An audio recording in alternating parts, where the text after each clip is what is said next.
this event possible. And for you guys at home, to remind you guys about the Vibe and Drive event currently happening, just make sure you guys log in and complete the missions with your friends and get yourself a free permanent legendary set. I know Maxman is looking to accomplish that. I think all of us are looking to accomplish that while we're at the event, playing some Pogi Mogi after the show is done. But John, Allen, and Blank, we got Sanhok coming up next. Take it away. Pogi Mogi time. Let's go. That's right. Anyway, I promised you guys at home some basketball facts. You did. And we are now in the next match, so it's time for some basketball facts. Now, the basketball fact of the day is that the reason you have a net is because when you throw the ball in, the basketball in this case, it spins around the top and then comes back out again. Depending on how far it gets into that and comes back out, that's still a point. It doesn't have to pass through the net to make a point, and that's why the net is there. So you can see when the ball makes it all the way in and then potentially bounces back out, which is why you have those long little segments where people are trying to figure out how far did the basketball go through the hoop. And now we know. And now you know. Absolutely. And knowing is half the battle. Exactly. The rest of the battle is actually doing it, though, and that's certainly what these teams That's are going to right. be trying to battle their way through if they can get past those incredible basketball facts. I say facts in a plural sense. There was only a singular fact. There's another fact here. Okay, we'll save that for in a minute. All right.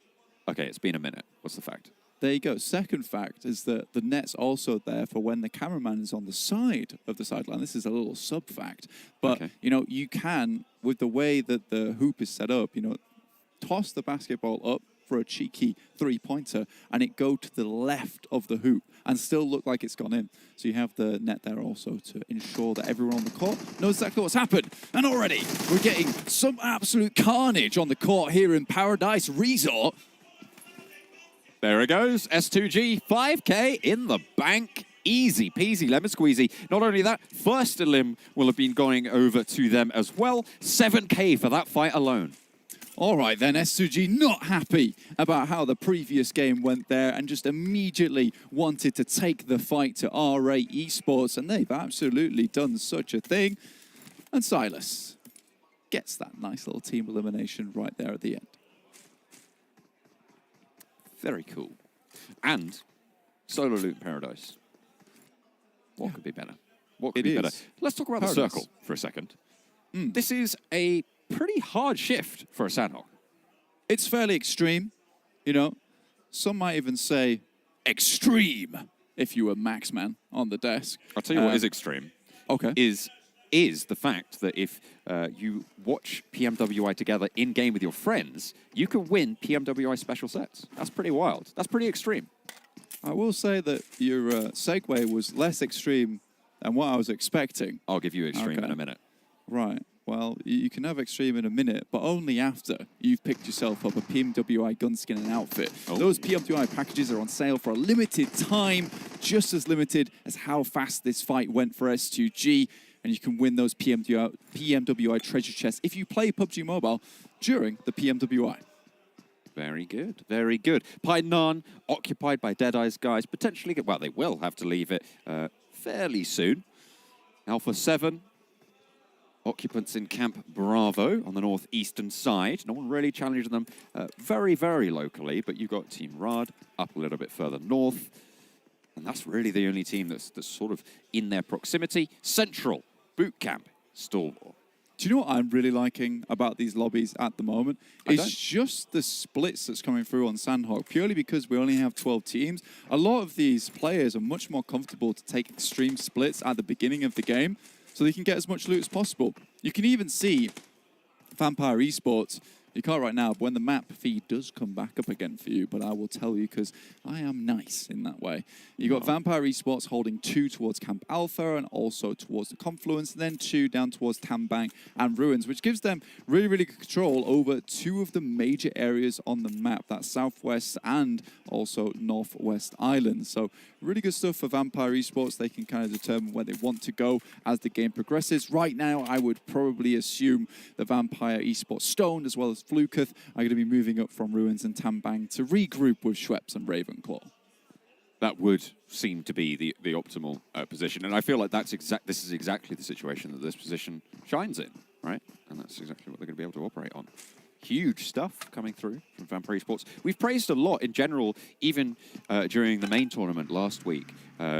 Their seeming game sense in terms of these rotations, in terms of these positions, and knowing when and where to be. Seems like they are carrying that over quite well into the Afterparty Showdown. Certainly well in this game. Yeah, the macro is turning out to be very important for a lot of these teams, and Vampire Esports have certainly been able to cash in a chunk of money just with the macro that they've been displaying, getting those chicken dinners, that 10K. It's a lot of money for a chicken dinner. So, you know, a lot of these teams are searching out for it because you can get special eliminations, you can get the team eliminations and those very first elimination of the map, but that 10K, that is a consistent. That's always coming your way if you do play the game out very, very strongly. S2G, though, they've got a bit of momentum here. You know, they've puffed out their chest. They're feeling good after that squad wipe. You know, you're feeling maybe a little bit down after the last match. And even if you get that full squad wipe coming into Sanhok, you know, it's not the best. You know, you feel good about yourself. But getting it a revenge versus R8, ooh, that's got to feel good. Certainly does. I'm looking right now at another way that one could feel good in this lobby. The airdrop over on the northern side, close to down one Kia, under the purview a little bit of 7C. But if S2G swing around, they might even be able to get the first airdrop. You can see it on the top side of your screen. Sung, though, has got that info, baiting out the 1K bounty for it, potentially. I think that right now we're starting to see more and more DBSs through the lobby. And it might be a DBS showdown for the loot crate itself. And all props to Fabian for really popularizing this method in the PMWI. He had some sick matches over towards Miramar with that weapon. And, you know, we're all happy to see it. Kalaris is super happy to see it. Do you know what DBS stands for? No. Da Big Shotgun. Da Big Shotgun. That's right. Of course it does, yes. Is that in your head or, you know, canonically? I choose to not answer that question. That's okay. You know, no comment is a comment in of itself. Damwon Gaming, Damwon Kia, just down this side, holding strong. Really just baiting. Everyone's baiting out the airdrop. I mean, $1,000 is nice, but, you know, if you can get the most team eliminations, you know, that's a big chunk of money there. So you really want it to be very, very safe before anyone heads out to even touch this airdrop. You can see teams surrounding it. Over on the northwestern island here, Vampire did get spotted out. I don't know if that was by 7C or even Stalwart or Deadeye's guys on the south side, but Ravenclaw did get knocked. I imagine it's in this engagement because you can see another knock coming through from Vampire Esports down the hill towards the Deadeye's guys as point break will be Fluketh on the south side of the formation for Vampire Esports. Ooh, that is a nasty one, but it will play out nicely for Vampire Esports should they be able to get this player back up in an action. It looks like Deadeye guys have taken a little bit of damage for themselves. Sliver of HP left on, I believe that's Chari who's getting red there. Spotted out on the hillside. Fluketh still raining down pain on Deadeye's guys who are right with their backs to the blue on this next zone. They will have to move. And Vampire Esports, they're just going to have complete control over this terrain. I think Fluketh, we talked a lot about Stone and how he's almost like a star player for the team, but I think Fluketh and, in fact, the whole team is very, very good. But I think Fluketh as a fragger is kind of, you know, we don't talk about him too much, but even in that first day of PMWI, on Erangel, where they got a ridiculous elimination score, I believe it was 24 total, Fluketh was one of the main contributors to that, and I think he has really supported Stone very well in that regard. It's fantastic to see. You know, they really do have all their own little roles on the team, and you can see them being played out as well. There's some very, very consistent gameplay coming through from Vampire Esports, and they know the drill. I mean, those off angles from Ravenclaw, just time and time again, coming in so clutch in those fights. It's a very well-coordinated team. As you say, their macro, their rotations, their positioning, some of the best in the world. That loot crate is still just poison, by the way. No one wants to head towards it. I think we need some kind of taste tester from the lobby to head on over. Oh, and another one drops in the location as well. So there's potential here for one team to quickly pick themselves up. The first airdrop and most airdrops in the lobby, but damn one Kia. Oh dear. That's bad for business. 7C, though. Love and life right now. Fabian about to get flushed. Aladdin actually pops on out. Shooting the railings, not going to do too much, though. Back into the pickup. Hit the deck again. Control the bridge. I like this spot from Aladdin. He is slightly lonely out here, though. But realistically, he just needs support from Scout, Sarang, and Madman off in the distance. He just provides info, hits a few shots, and is very safe inside that pickup. Difficult to get to him in there unless someone takes high ground on him. Alpha 7 going at it again versus BTR here. BTR down towards the south, just the west side of Paradise Resort, and Alpha 7 making their wrap over this side. Nigma Galaxy as well as Falcons also starting to approach the circle. It's Nigma Galaxy who have made the big run through the Western Island. They're right behind Deadeye's guys now. Certainly are. Vampire Esports did move up a lot further north, so that traffic jam has shuffled along.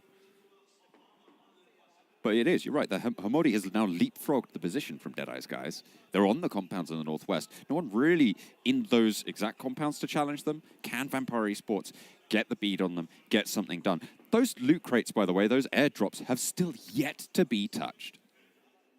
Like I said, man, they do have spikes on them. You got to be careful because getting too close to an airdrop can spell the demise of your team. Nigma Galaxy, though, I think they really do have to be careful on this approach. They've all taken up compounds on that northwestern edge, as you can see. And I think this is where they start to scout out, figure out where all these players are rotating into. But this circle doesn't really have a definitive area on either side of the island. That bridge is still in there. Vampire Esports fairly happy with the current spot that they're holding. I feel like it is looking more like a Northwest Island finish, right? I mean, you have only got a fairly tiny chunk of that mainland, but we've seen crazier things happen, right? Certainly plenty of hard shifts going on today. So on a hard eastern shift, there is still potential. But those crossings that were made early, good news. Things like Stalwart moving across from boot camp, it feels like they've made the right decision. 100%. 7C, though, still being our fishermen's in the lobby. Throwing the long line with the airdrop being the bait here. Like those team intros. A lot of these teams are very, very smart with it, I suppose, the best way to play. It's a tricky fish to catch. A lot of these teams being intelligent in this game. STG, though, they have moved out with the boat, and it looks like Madman was able to hit a very, very dirty spray. Silas, though, tries to take the shots, and Madman is having none of it. I mean, the boat's up in flames. It's swimming for pretty much everyone in the water. Two of them are knocked out there, Raze and Hamzy. As that Raze knock did just come through. They're looking to try and get these reses. It's going to be difficult, but they got one. And Silas just trying to provide support, but I don't think he realizes that from that angle, Madman can just peek on the left side, and he's just never going to hit that shot through the window. Just trying to suppress, but the suppressing fire is just not good enough because it's never going to be a problem for Madman if Silas remains there. Were they trying to go for the loot crate? I think they might have been. But it feels like S2G really have kind of shot themselves on the foot. Maybe they were just trying to look to cross more accurately. There's another loot crate up here as well. It's all happened in the same location. It's out in the water, so, you know, it's very, very dangerous for any of these teams to even attempt it. So I think right now it's the chicken dinner that's on the cards. Maybe towards the end, you have a little bit of a leisurely swim when there's less players in the lobby. Falcons, though, they've come in very late to the circle. And Nigma Galaxy, they've already taken up position. Oh, straight on past, down the hill. Hard cover from terrain, but the push comes through. Nigma Galaxy move forwards. Auto Shotty, not going to be strong enough. Lord, able to get the side swipe. Powerful. Back behind the rock. Needs to cower behind it. Not really too much to do here, other than try and just hold out. Hold on for dear life. The flank comes through. There's an off angle from Nigma Galaxy. The pan to add insult to injury as Ralph swings in for the back angle. Goodness me. Has he been fried? Is he easy over? Who knows in this situation, but he's certainly out of the game. Never alone, tosses the nades over the top. Try to find some damage. It's really good onto Hamodi, though. One more might do the trick. There's another player heading towards that location. This could be very bad. Ooh, good damage. Hamodi managed to get the heal off there. Never alone. spots it, handles business on the swivel. Ralph now on the back angle, could have been pivotal there, but didn't slow down the push from Never Alone. Looking to turn this one around, Team Falcons with 3. Nade in hand for Powerful at the back, but once popped over the top. It will suppress the angle and has the backup for the rest of his team. Up the top of the hill, there's Freak, and Deadeye's guys are starting to chime into the fight as well. Never Alone, finally taken care of. Deadeye's guys handle the back lines, and it is all falling apart for Enigma Galaxy. They've been ripped to pieces in a fight that they thought would be easy. Now it's all down to Ralph here. Does confirm one, and Lord and Hamodi making the long crawl across. It's Deadeye guys who have their sights focused over towards Vampire Esports. So, you know, potentially there's a chance here that Enigma Galaxy gets at least 3 players back up on their feet, but maybe not with Shifu, who is actually moving around the side of the coast here.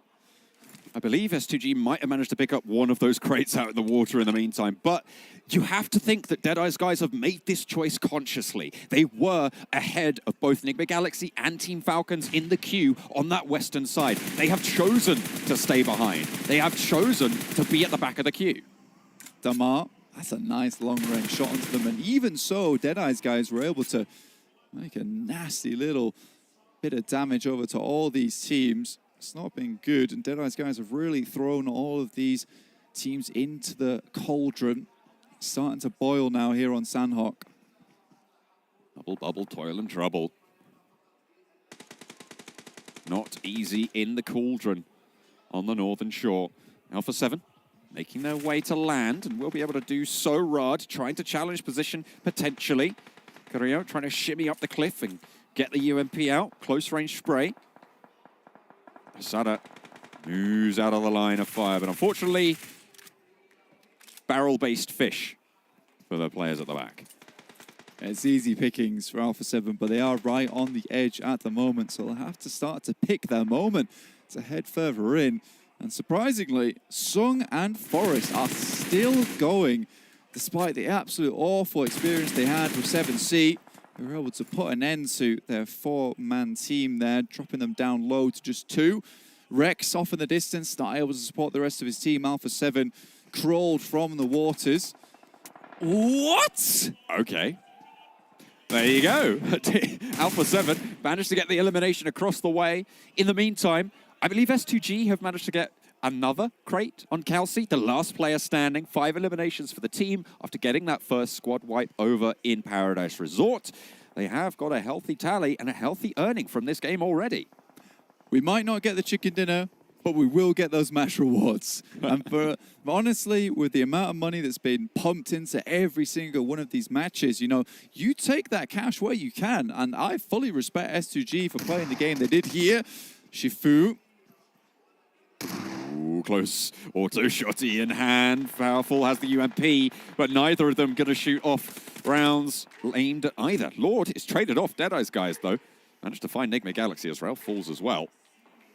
Proving to be a little bit tricksy. Aladdin close to Zuxi. Oh, he knows. He knows. Oh, he knows. And he is going to shut it down. Liquid. Genfos at the back. Still crawling in.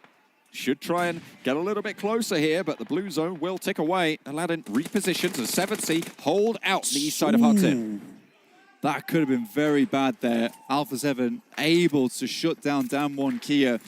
Just came out of the water very, very speedily. Falcons, though, still in this, despite having a rough start towards the end of this game. They're going to maybe bring this one back. Circle finally sent us landward,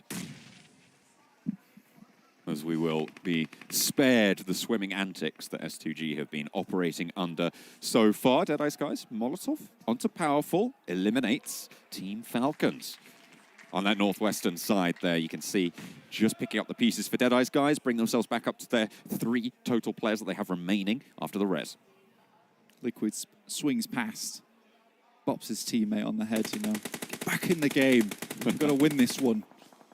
Keep your wits about you. Alpha 7, though, swam across. 4 players still alive, John. They have done some absolute magic in terms of survival. Scout, though, 5 eliminations so far. 4, 7C. I think Scout has an idea of where these players are. And Alpha 7 now have to make Long trudge over towards 7C's compound. Great smoke walls. This has been a classic move coming through from Alpha 7 throughout both days of the Afterparty Showdown. For the position that Vampire Esports have held, the fact that they have no elims surprises me. I feel like they've been close to conflict for the last 10 minutes or so, but it seems like they just haven't opted to go in for these direct fights. They've been playing quite passively, and now the circle moves towards them on the south side shift. Well, you remember the northwest side, all the teams who have fought over there have lost 1 or 2 players or are completely out of the game entirely. And they've decided to wait and bide their time, swing down towards the south side after this circle centers up just a little bit. And this is going to work out really well for Vampire Esports. Nade over towards Alpha 7. Mafioso taken down. Kelsey for S2G manages to get to land. I mean, this is what loot crates can do for you, right? That's what the airdrops are there for. Get that ghillie in, and especially on Sanhok, could prove to be absolutely crucial. Mythic moves forwards to Mafioso's position. Scout suppressed on the roofline. And they will have to reposition, push further into Hartin. Kelsey spotted by Carrillo. They do not let any gunshots go unanswered. Very much on the swivel now. Kelsey's in an awkward scenario. 21 players left here. 7C still with 4. Unfortunately, Biggitron did take a knock there. But now Vampire Esports starting to spread their arms here in the circle, spread their influence. The darkness swells, hopefully, for Vampire Esports in Hartin. Nades still pouring in towards Alpha 7, but 7C, they're moving into the back of the push for Biggitron. Now crunched between Vampire Esports and 7C. Aladdin falls back as there's answers from the barrels of Biggitron. Spray? Maybe? No. Turned around. Shut down. Mythic keeps them alive. Alpha 7 eliminate S2G. Goodness me, Mythic has been unbelievable with these spray transfers because you know he's waiting for the money transfers back to his bank account, so he has to make them good. There's no way that anyone's getting behind this team with this player with Alpha 7. Stalwart, though, do take down Revo, and they're in a rough scenario at this moment. They're not quite in the zone yet, and it has been absolutely unbelievable that they've been able to get this far in the first place. Liquid 1 versus 4 on the push against 7C. Repositions, new side of the warehouse. Do 7C know that he's made this position, made this push? Looks like they're still nading on the left stanchion, but in comes Scout. Looks to be the front man. Pushes into the position that they think he's in. He turns around the side. Liquid needs to get a knock or 2 as it is getting suppressed from the sidelines. 7C losing players on the off angle, and Liquid repositions yet again. Aladdin wants to go for the push, but Sarang around the side. Excellently executed, but Madman's down. Can 7C pick up the pieces? Should be able to get this player back up and moving, considering they're still in the zone. Stalwart, Pika takes down Joker. And Stalwart have been very quiet during this map, but still have 3 players. But it's Scry who goes down. And Alpha 7, how have they got in once again? They just escape death from time to time, but now just Mafioso left alive. They are the survivors here. 8 eliminations, tying up with 7C on 8 as well. But you're right, it is only Mafioso with so much to do and a long way to run. 7C looking their way. Stalwart as well, putting that lead right down range. And Mafioso trying his best not to eat it for lunch. Vampires, they know where the shade is from the blue, and you'd expect it to be so. As it moves down towards their position, Stalwart's still ahead of them. They've not had to do too much at all, and they're starting to get some eliminations, 2 so far, but it's that 10K that they're looking for this game. If Alpha 7 can take down 7C, or, well, I'll stop that sentence right there, because that is going to even up the elimination points. If 7C go down right now, could potentially be a little bit tricky on the tiebreaker for most eliminations, but Stalwart, they're suffering. In comes Vampire, pushing on through. They want the 10K chicken dinner. They want that money. And who can blame them? Champions of the PMWI here at the Afterparty Showdown. And spraying around the corner, Scout can't quite win out the fight against Pika. Pika's just a little bit too on the ball, but Sarang has the bead, has the angle. Scout, potential to get res, but Ravenclaw might have something to say about it. This is so rough here. It's very, very lucky they were able to get that knock onto Schweppes and delay the fight, but Scout gets taken down. Now just Sarang and Aladdin, but Fluka with the DBS in hand. What are you going to do against Dubbig Shotgun? Pushes on in, no Sarang out of the building. Aladdin down, one player left. They know exactly where he is. 7C to fall under the gaze of Vampire Esports, taking the chicken dinner on Sanhok. Vampire Esports, they may have been slow in the beginning like a turtle, but towards the end with the DBS, they were showing the shells to 7C. They're out of it, and Vampire Esports will take home the chicken dinner and the 10K for that one. Beautiful stuff overall. You love to see it. They were just seeing the future, man. Absolutely, and Alpha 7 staying in super late, consolidating their point lead. I mean, it feels like this team, at the moment, nigh on uncatchable on the points totals. Honestly, I am incredibly surprised how heated it's getting here in the Afterparty Showdown. Every single team is looking to earn money wherever they can at the moment. S2G as well, you gotta love it from Galsey. He was like, right, no one's picked up on these loot crates. I'm going to grab them myself and get a little money on the side. But Vampire Esports, 7C, India and Thailand going out towards the end. It's a beautiful way to finish that match. What a game on Sanhok, but we've got a little bit more for you, so don't go anywhere. We'll be back after the break.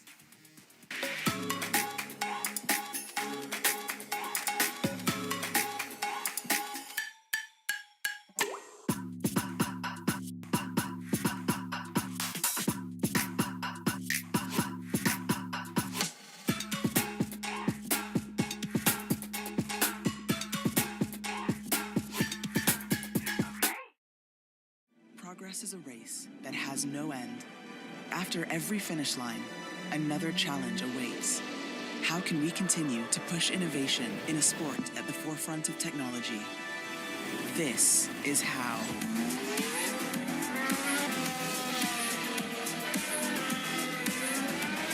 Discover how Aramco and the Aston Martin Formula One team aim to meet Formula One's sustainable fuel targets. Aramco, powered by How.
Vampire Esports, another big win coming out of them today. That's 2 for them, and that's 2 for Team Falcons and 1 for Alpha 7. We could have another day here, a back-to-back day of 3 teams getting themselves 2 wins apiece. Let's take a look at our match rankings brought to you by STC so we can see all the points collected by them, and of course the other teams out there who did participate. And speaking about participating, 7C Esports getting 16 points as well, tying things up. It was always scary for them at some point. Like, you were talking about one compound in particular, north of Hatton, they had to take to try and stop Alpha 7 from getting involved. Oh, but yes. They're just full sent in the middle and trying to get a really good spot. Sorry, I was still embodying the soul of John Allen there for a moment. Yeah, you're right. You're I in mean, spot. Yeah. thank you. It's ultimately, yeah, there were moments where 7C could have really kind of held out positions, but yeah, it's crazy in those urban warfare moments where you're trying to move from wall to wall, trying to go from compound to compound, and then with all of that. But Vampires played it excellently to deal with 7C at the end. That compound movement was indeed brought to you by 7C. John. Sorry. Sorry, continue. But you were talking about, actually, while we were watching that 7C, making some missteps there, actually, with how they were dealing with Alpha 7, because Scout was on top of the roof before they transitioned in towards a different building, so he was keeping them zoned out, but then when they transitioned, they didn't go directly to the location that you were looking for, Kalaris. I suppose. I mean, ultimately, the blue was pushing them. It's difficult to stay where they were, and then they could have potentially been vulnerable had it been kind of a roof-to-roof situation. So not exactly the easiest situation to be in whatsoever. Yeah, and I do believe also that there's a situation where Alpha 7, do you actually win that, right? I think the 7C got a little bit lucky, quote unquote, because there was Kelsey from S2G that was like took down 2 players from that location. If they go in there as a 4-man, I think there's a clear chance they win that game. And a cool moment is because Kelsey is trying to salvage some money in this game because SGG gone down so crates, early. yeah. He's swimming around, getting crates. He comes up on the shoreline, has a ghillie as well as an MG3 during all of that. So, yeah, it was difficult for them to spot him, and then he becomes this proper spoiler for them to try and move up forward. I wonder what would have happened if he wasn't spoiling, because I think he got a knock and a flush onto at least one member of Alpha 7. Yeah. And then it was Mythic that was able to finally finish him off. But one team I did want to talk about here is the team in 4th place, Stalwart Esports. Where have they been today? To be honest, this entire Afterparty Showdown they've been pretty transparent, right? I think they've had a hard time adapting to this kind of lobby, to these type of matches in particular. So yeah, still not quite able to convert a win. I would like to expect at least one win coming out from Stalwart, but they just haven't been able to even get to the late game consistently. They're just very topsy-turvy right now. Yeah, they've bled out in some of these games. Then they've been kind of crunched down on in some of these games. They've not been able to catch too much of a break. Yeah. Yeah, well, hopefully in duos they're able to do so as they were leading at the start of the day. Let's take a look at some highlights, though, from this last match. Maybe we will see Kelsey channeling his inner mermaid, swimming from box to box, crate to crate to... Yeah? I wish we had that on camera. I do have a video of it, though, Max. Don't worry. Oh, no. We can post it up on Instagram. Don't blackmail Social me media. This blackmail is brought to you by John Allen. John Allen. But still, I mean, a rough game nonetheless. He's molding on the sidelines right now. It's brilliant. One thing I did want to bring up, though, Claris, that I was mentioning before we actually went on air was, 7C, they've had a very rough day today. And I did ask you, do you think 7C got this far in the game because of the zone that was kind of gifted to them? Yeah. Yeah, I mean, Harting, once it's moving up there, they're kind of holding in a very spread split. And I think that's really good for the earlier versions of these circles. Obviously, you had one guy over in kind of the dumpster area on the bridge actually holding people out as well. So it's a heavy split. It works out for this. Yeah. They did get together when they needed to, which is obviously kind of rule 101 for PUBG Mobile when it comes to these later circles. But again, transitioning through the urban ending is very difficult. I think if it's any other compound, they could have held it. But Hatton is a relatively big compound. For one whole team, holding all of those angles is a very hard task at hand. It's not a compound. It's basically a city. It's a mini city, basically, right? Yeah. So and because of that, Vampire could actually enter from the western side. If they actually had a smaller compound, maybe they hold it. But that big of a city, quote unquote, is just too hard to hold on to. Yeah. Well, we can see here, though, S2G 1 slot away from getting the full casino, the full slot machine. The full package. Considering they had not much going on in the later stages of the game, that's extremely respectable. It shows how much potential there is in the early moments of the game. And they've been dominating Paradise today. They won it in the duo show match versus R8. They won it here with 4v4 versus R8 again.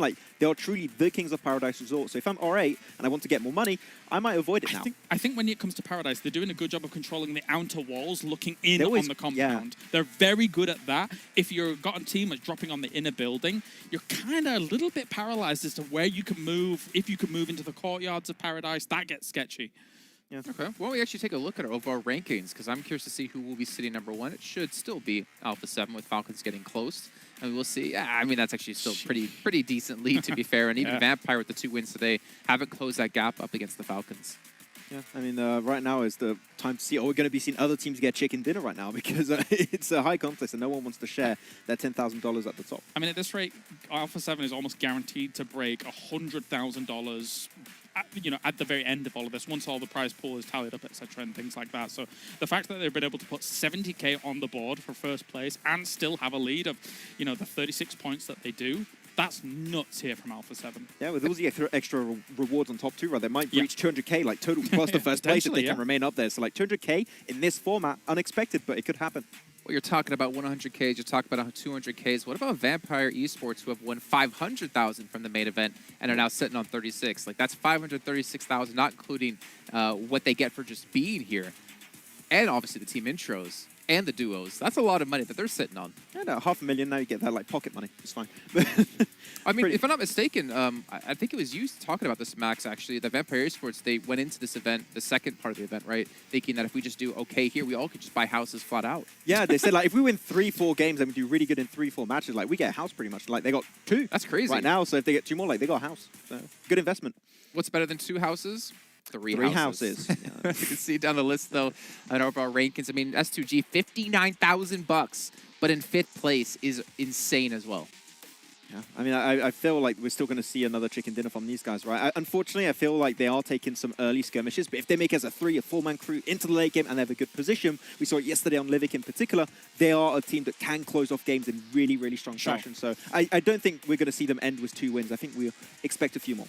And I'm not going to shave my eyebrows. No. Oh, okay. Well, that's fine. Ultimately, though, still kind of impressed that Big Tron Red Aliens have been able to gather the amount of points that they have without, with almost dodging some of the money in essence for this. But, you know, there's still big money for placement overall moving forwards. It seems like that seems to be their focus currently. S2G in 5th place when it comes to points, but 2nd place when it comes to earnings. Really well done by them. And obviously, whenever S2G do well, we have the Turkish crew next to us, the talent. They're screaming.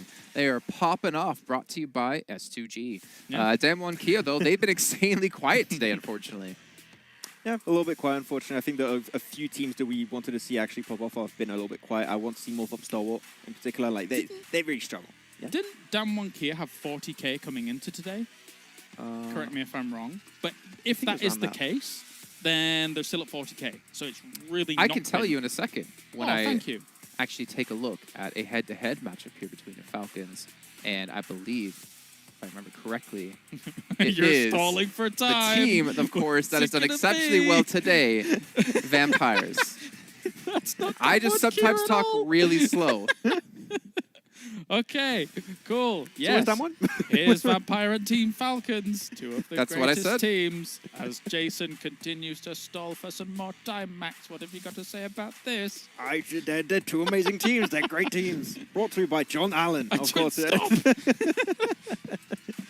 This entire segment has been brought to you in part by the man himself. But yeah, I think Vampires, we've seen from them here, very, very well done in terms of even the movement into the Hatin area during all of this. Because again, coming in from where they did from kind of southwest with all of the teams congregated around that and it being very open to get into there as well. It was quite impressive. Yeah. And seeing for Team Falcons here, they're playing like pretty much every battlegrounds, the edge play. And it's been working great for them so far. They don't really try and play central. They just play the edge. They go to the eliminations. If they still have the numbers in the late game, we saw it early on Livik, they can close off games too. So Falcons, happy to see them actually stepping up on day 2. No healing attempt in Sanhok this time around.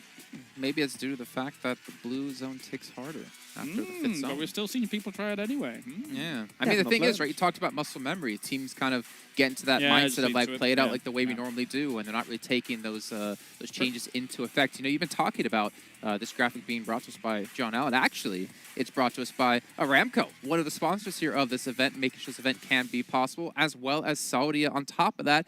And not to mention Dr. Suleiman Al-Habib.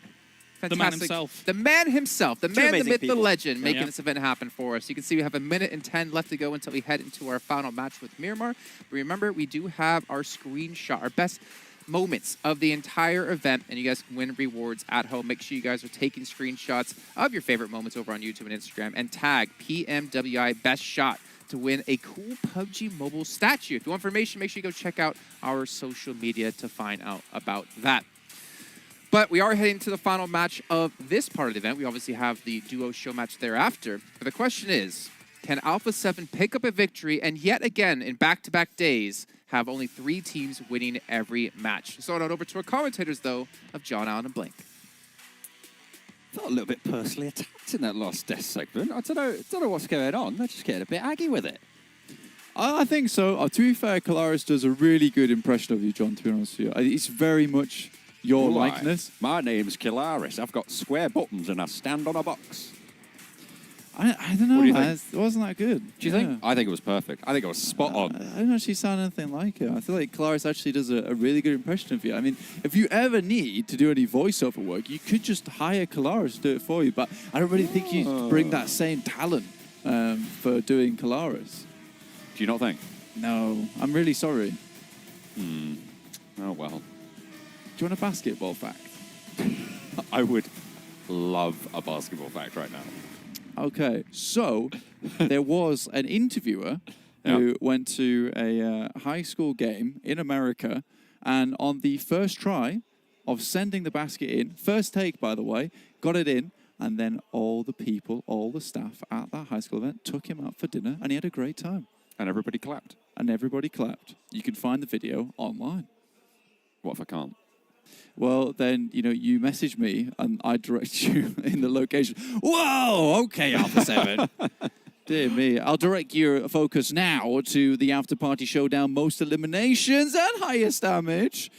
Alpha 7, it's all them all day, every day.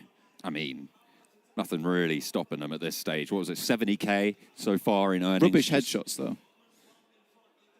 Oh, I thought you meant the pictures. I was like, what, you're being so mean for? No, they're just rubbish at headshots. That's all. No, I see what you mean there. I do see what you mean. Although, wasn't it an Alpha 7 player at the top?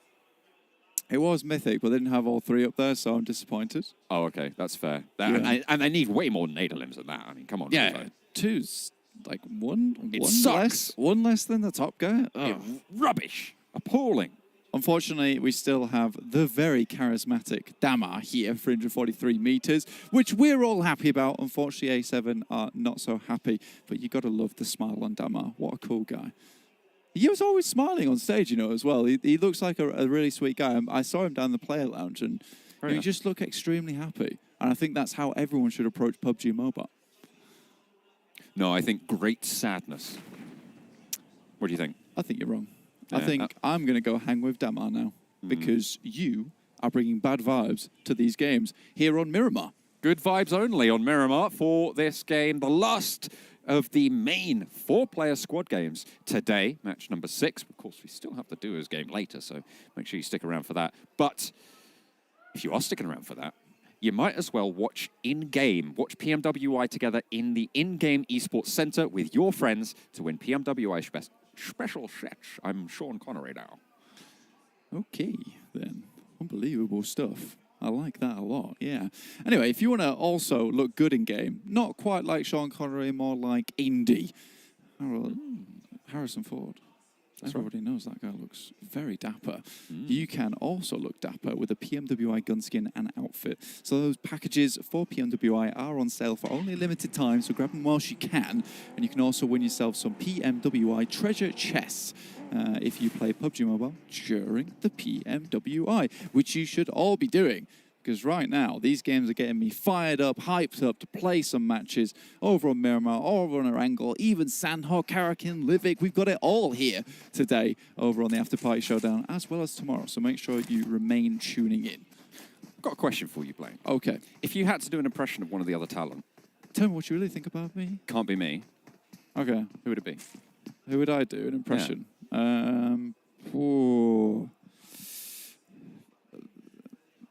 I'll put you on the spot here. Well, Max, actually, because, you think? the producer, Addy, who is a beautiful, lovely guy, reminded me that at the start of the day for me, I did a great Max Extreme impression, so I probably would do Max. That's fair. Yeah. Common Tapple 2. Oh. Oh, no. Oh. Savla. I didn't think it could get worse. I didn't think it could get worse. Com 7C Com Sa. That wasn't terrible. Yeah. That was uphill slightly, but to be fair, rock bottom only has upwards trajectories. Yeah. It's kind of my French is not great, unfortunately. Tu ne parles pas français? Je ne pas parler français. Je parle en français un peu. Oh. Habla español? No. That's still French. No, Addy, I cannot speak German either. Sprechen Sie Deutsch? Yeah, I've got all. I know this is a multi-language stream. Unfortunately, I'll have to keep it to English because it's the only one I can do justice. If I start doing other languages, I will have people shouting at me in Instagram or all over. They'll be very angry. Oh dear. Madman on the road, cut across by Kato, but surrounds there for the backup. It's a 3-way engagement on the positions here for 7C versus Rad. Looks like no one's really going down just yet. No one quite landing those shots, but Rex cut off from the rest of the squad. Oh, and also shots taken from Madman. Not happy about this one. The Midi 14 comes into effect with a big result. Here you go. Here's a fact. another European language, albeit a dead one. Rex in Latin means king. Well, good for him. 7C, though, Sarang continues to harangue Rad over here. Kaito comes in, there's an aid that comes through. I think both players had the same idea there. First aid kit. I don't think you need it right now, laddie. Maybe later, though. Kaito losing the teammate. 7C managed to get that first elimination bounty as well. A swift 2K. Looking for a little bit more than that as well. They want the squad wipe. Kaito goes down. Madman able to find it flush from Sarang. 7C moving as a unit. 2 players left for Rad. Yeah, looking a lot more confident as we head into the latter half of the day here. You love to see it. There's the earnings on the screen. Alpha 7 firmly at the top with 70k. Ooh. You got the A7 and the 70k in the bank. I know that makes 7 Worlds Gaming happy to see. S2G underneath 159k. I mean, those guys, though, they've kind of been scrounging some money where they can. And I respect it, man. I respect it big time. You know, if you can't take the chicken dinner, take what you can elsewhere. I mean, S2G, yeah, right. That's what they do. Yeah, that's what I said. Gaming. Yeah, that's what I was saying. Yeah, it's just that's what you're saying. I was emphasizing your point. Are you also saying that? Sorry, who are you? Yeah, okay. Interesting. They let you in? Okay, fair enough. Yeah, they do. I don't know where you've come from. Apparently, I'm a timeless entity. That's what I've been told. Right, anyway, at the game, 7C moving down. Circle's already hitting. Absolutely, we have to remind you all at home that these games are accelerated. We want the pace of these games to be fast, quick, and action-packed, which is exactly why we're doing this. Teams will have to make their way into the circles pronto. Los Leones on the western side do have Deadeye's guys, and all the teams didn't have a lot of time to loot up, but there is a fair few decent paths of rotation to get into this one. A few of them using the eastern roads. That's R8 who are still making their way down. D77 though, he is a bit far out. He's still in El Azahar. The rest of this team, you know, asking him if he can hurry up just a little bit. On the back foot, maybe. Hopefully boosters on the cards from Mafioso. They'll need to heal up. Because he's got 1 energy drink there in the pocket. And a little bit of a booster there still on the bar. See? Still in the first phase though, so might need to get a little bit more. And they're still a way out. 3 first aid kits though. They will be absolutely fine. It's still early circles. Western side looking a little bit more open than the east right now. Though Enigma Galaxy do have that west road on lock. Closest engagement, I think you can see right in the middle there, just near power grid on the south side, Stalwart and 7C. Very, very close to one another. Yeah, one of the players there rotating through. Rod's in front of A7. Revo immediately spots this and careens off to the right-hand side. So that drops out for just a second, maybe to take some shots, but decides against it, realizes, you know, they're just in as much trouble as Alpha 7 is right now, trying to get into the zone itself. But we are heading down towards Chumacera right now. Enigma Galaxy rotating dangerously close to down 1 Kia. Not actually taking any shots as of yet. I think both these teams concerned with their own well-being. And this is a gentleman's agreement that we shall ride into the zone itself. I take it back. Lord, you are a very naughty man. This is not how this is meant to go down. That's against the code, unfortunately. But fortunately enough, doesn't actually manage to land too many shots. Doesn't really do too much to slow things down. Just diverts course slightly. Looks like Rada still on the warpath. I mean, they didn't get the memo that the duos game is next game. They are going to be playing with 2. Sung in a flaming car right now. We'll have to try and regroup. Just keeping himself nice and warm. You know, warming the hands at the fire. Very nice, very nice. Yeah, I mean, he's having a happy time there. I mean, he will have to get that vehicle soon because it does have a bit of a time limit on it. S2G rocking up to Deadeye's guys. Silas will be tossing a grenade soon. Takes a couple of shots. I'll have to put that pin back in it. Shifu needs to have an impact from the off angle here. It is outnumbered right now for the Deadeye's guys on their current position. Turulov around the side there, trying to keep this angle suppressed. Beautifully found there. An off angle for Joker at the back there, all the way across the way. Nearly shut down, but still up, still kicking, and still pumping out lead. S2G falter on their push. 5K bounty is still here, John. No team eliminations have come through as of yet. Sadat just drops out and lays Scry low there.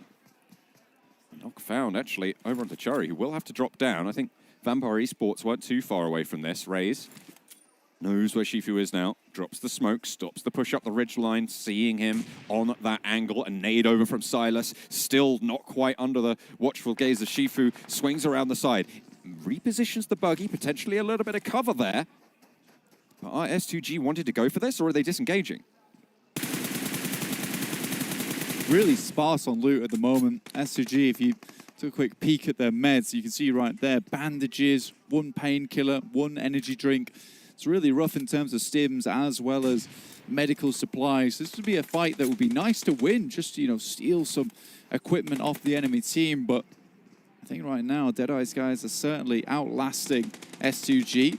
Move just a bit further into the zone here so they can keep this fight going for a little bit longer. Circle heads back up towards Picardo. Stalwart, a little bit unhappy with this one though after losing Scry there. This is this engagement right on the eastern side of the next circle. Raze not quite finding those angles. That was the first airdrop collected. Did you catch who it was? I was focused on the engagement. I did.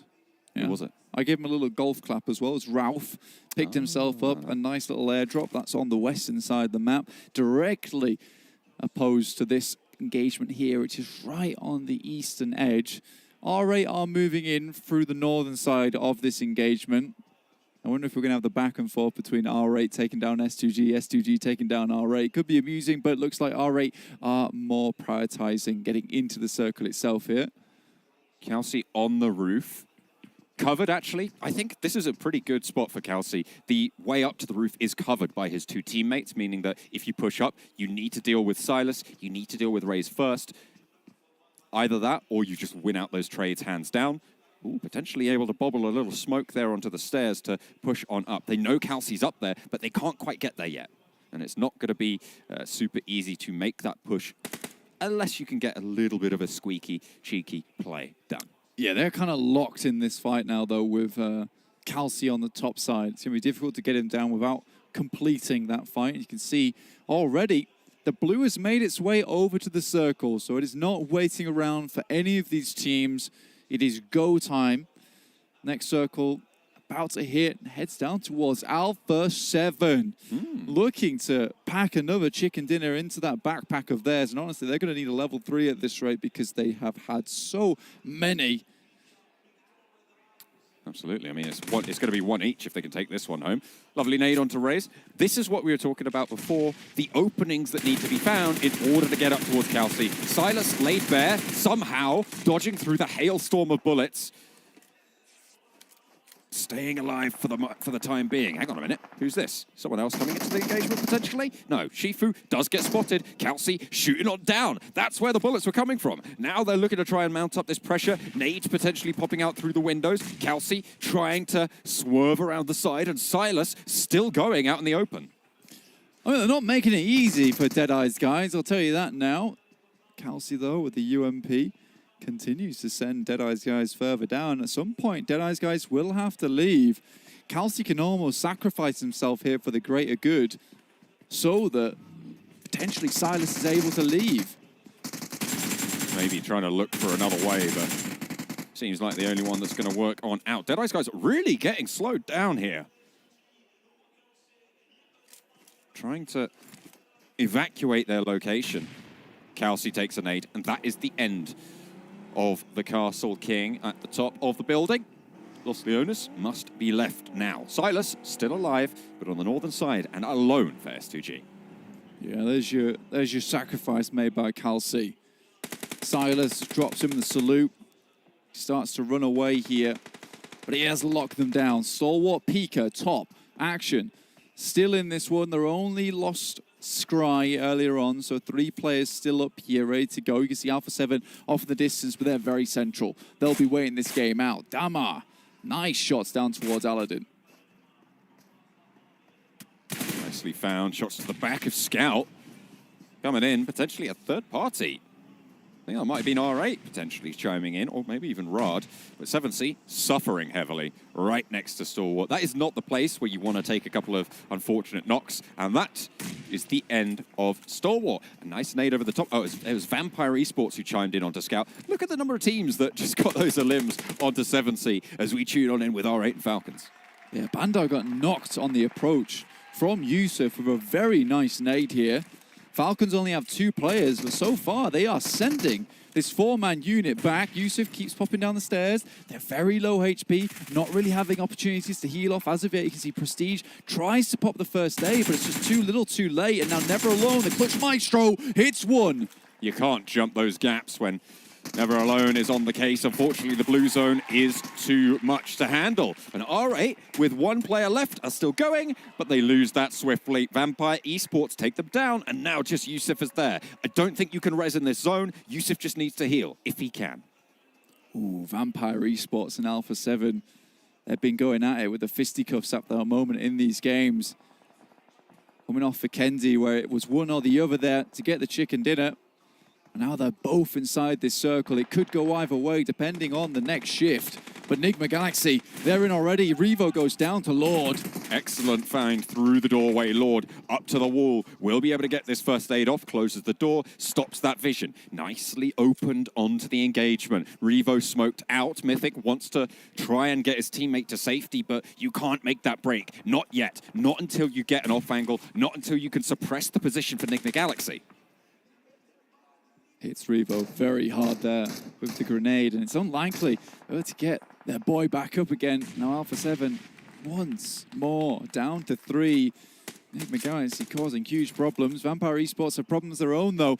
As down 1 Kia swoop into the compound underneath them on the south side of the circle itself. But they'll have to cross the road, so it's really interesting. There's 3 very good compounds inside this circle, but all depends on this next shift where it goes, especially with the crossroads right here. How do you get across these open zones? It's brutal. Open ground, a couple of ridges to play around, but the speed at which you can traverse them, super, super low. Rod, try and crash straight on in, and it's all going to be a part of the seams, but finally they stitch it back together. Fortunately, there's an off angle for top, and they will be able to stay in with 3. That's the kind of response time you want from your teammate. The enemy team falls, and just as that happens, action rolls up, and the booking is immediately getting you back up on your feet. In this case, you don't get a rest playing with Stalwart. You are constantly in the game. Unfortunately, Stalwart now drawing attention. Vampire Esports sending shots their way. I think that was shots coming through from Bigatron. Really, really far away there. And shots from Alpha 7 as well. Schweppes taken down a peg. Hopefully Vampire Esports can get that one back up. Here's a replay of the crash that came through from Rod. Pika does go down, but it is that angle from top. Yeah, action was coming in hot there. He had the sirens on and everything. A little bit unfortunate for Vampire Esports. They do push out just a little bit, but now it's time to recoalesce. This is a fantastic shift for them. And down 1 Kia's compound's just about out. It will give them some survival time. Turulov looking to hold on here. Last member of his team for Deadeye's guys, but surrounded by the aliens. Bigatron with GenForce trying to pop a nade in. A little bit left on that nade, but might do the job. Just a sliver HP left. But they know where he is now. GenForce pushes up to the vehicle, takes it away. Bandages, only the 1 for Turulov. It's not great.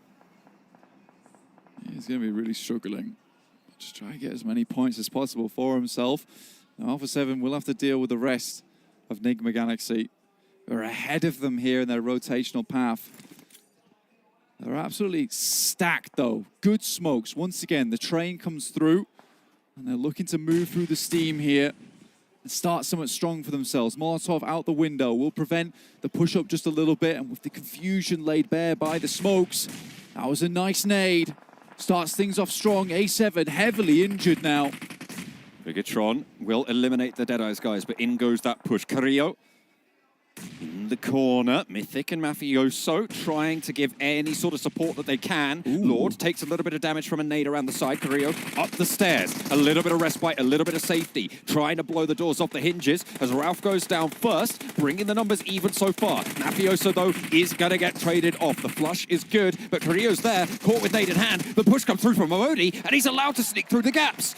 Only one player now for Alpha 7, and they know where he is. It's Carrillo up the stairs, potentially looking to get this res if the doors are going to keep that cover going, but Carrillo opts instead to pop that Molotov down and give themselves a little bit more cover.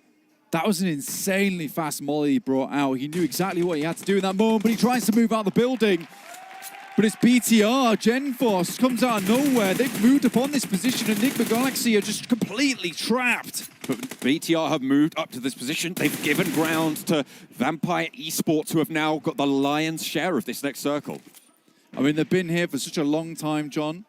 It's been very difficult for them not to take all this space, but they're starting to push out. Ooh, once again, the cloak of the Vampire starts to envelop the rest of these teams. It's a question of whether they can continue to dominate in the circle. Lord's still alive, though. They're controlling Damwon Kia on the south side of the road. They are moving into position to block out Bigatron. With Genforce down already, they're locked in this engagement. The ridgelines are so bare, so barren for them on this Miramar. And Vampire Esports control the circle. They control the quadrant. They're gonna have another chance to take home another 10K.